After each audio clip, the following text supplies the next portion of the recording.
যারা রাজনীতি করে সে চিন্তা করতে হবে আমি আমার এই সময়টা দেবো স্যাক্রিফাইস, আমার এই টাকাটা খরচ স্যাক্রিফাইস, এখান থেকে আমি কিছু নেব না, আমার পরিবার হারাম।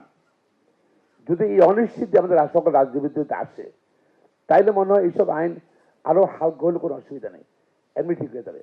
বিকজ অনিশ্চিত ভেরি ইম্পর্টেন্ট।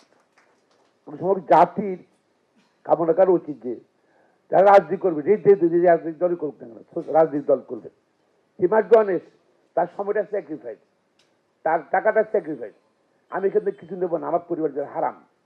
এটা যদি আমরা যদি সিদ্ধান্ত নিতে পারি তখন মানবাধিকার কমিশনের আইনও চলবে, গণতন্ত্র ঠিক থাকবে, আর তার উন্নয়ন সব ঠিক থাকবে, আদালত সংবিধান ঠিক থাকবে, বিচারগুলো ঠিক থাকবে।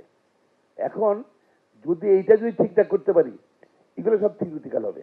মানবাধিকার কমিশন বলেন বা অন্যান্য যে কমিশনগুলো আছে, এটা ইন্টারন্যাশনাল, যেহেতু আমরা সিগনেটারি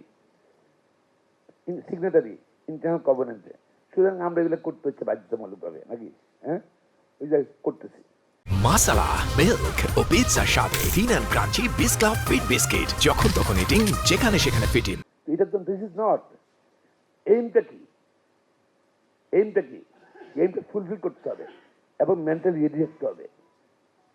একই কথা আসলে রাজনীতিবিদদের, আমাদের বেশিরভাগ রাজনীতিবিদ বাংলাদেশে দুর্নীতি করে বা দুর্নীতি করার মানসিকতা আছে।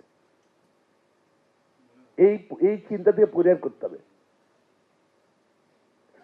আপনি মহাত্মা গান্ধীরাই ফলো করতে বলছেন পুরোপুরি, কিন্তু কাছাকাছি আসবেন আপনি, নাকি? আপনি যদি মনে করেন রাজনীতি করা মানে নেতা হওয়া মানে কি, হ্যাঁ আমি নেতা হইলাম, অনেক কষ্ট করছি, 17 বছর যুদ্ধ করছে, সংগ্রাম করছি, এখন আমার তো সময় আসছে, হ্যাঁ, two grab illegal property, to make illegal money. If that is the case, এগুলো খুব ফ্রাস্ট্রেশন, এগুলো থিওরিটিক্যাল ম্যাটার। তো আমরা মানে সবারই উচিত আমার সিভিলাইজ সোসাইটি বিচারের স্বাধীনতা থাকতে হবে। হয়তো আমার সরকারের জন্য হয়তো একটু ক্ষতিগ্রস্ত হবো, কিন্তু পেশেন্ট থাকতে হবে, ধৈর্য থাকতে হবে, আর সবাই আইন অনুযায়ী চলতে হবে। আইনের বাইরে কোনো কিছু নাই। এই মব জাস্টিস বন্ধ করতে পারছি আমরা, আর নতুন গভর্নমেন্ট চার্জ পারতেছি না, বিকজ আর আরেকটা কথা মনে রাখতে হবে, ইজ নট পসিবল অনেক ব্যাপক কোটি কোটি মানুষকে বেকার রেখে, দরিদ্র রেখে, আর কিছু লোক সম্পত্তি লুট করবে, হাজার কোটি টাকা মালিক হয়ে যাবে, সে তো বাঁচার জন্য ক্রাইম করে। বাঁচার জন্য বাংলাদেশে বাঁচার জন্য অনেক লোক ক্রাইম করে। আপনি পভার্টির সঙ্গে ক্রাইমের সঙ্গে যে সম্পর্ক আছে, পভার্টি যত বেশি পভার্টি কম, মানে দরিদ্রতা কম, সেখানে ক্রাইমও কম। কিন্তু ডিফারেন্ট আমার দেশে, আমি তো প্র্যাকটিসিং লয়ার, আমার দাদাও আছেন, আর ওইখানে 3-4 প্র্যাকটিসিং লয়ার আছে। 70% ক্রাইম হলো যে নাকি এক হাত জমি চলে গেছে, ডালটা গাছের ডালটা এদিকে আসছে, মারামারি শুরু দিলে মারা হয়ে গেল, নাকি তর্ক হয়ে গেল, প্রেশার নাই, তর্কাতর্কি পর্যায়ে মারা হয়ে গেল, অলমোস্ট তার ওয়াইফকে মেরে ফেললো যৌতুকের জন্য।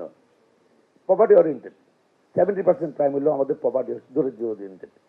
আর ধরেন বাকিগুলো হলো মানে ব্যাংকিং, কোম্পানি ক্রাইম, এইসব ক্রাইম আছে। আর ইংল্যান্ডে দেখেন স্ট্যাটিস্টিক্সে, সেখানে 70% ক্রাইম হলো সেক্স ওরিয়েন্টেড ক্রাইম। খাওয়া আছে, থাকার জায়গা আছে, ওইসব লাইনে কাবির ধরনটাকে। আর হ্যাঁ, আর হলো 10-15% কোম্পানি ওরিয়েন্টেড ফাইন্যান্সিয়াল ক্রাইম। পার্থক্যটাকে এই যে কান্ট্রি ডিফারেন্টটা।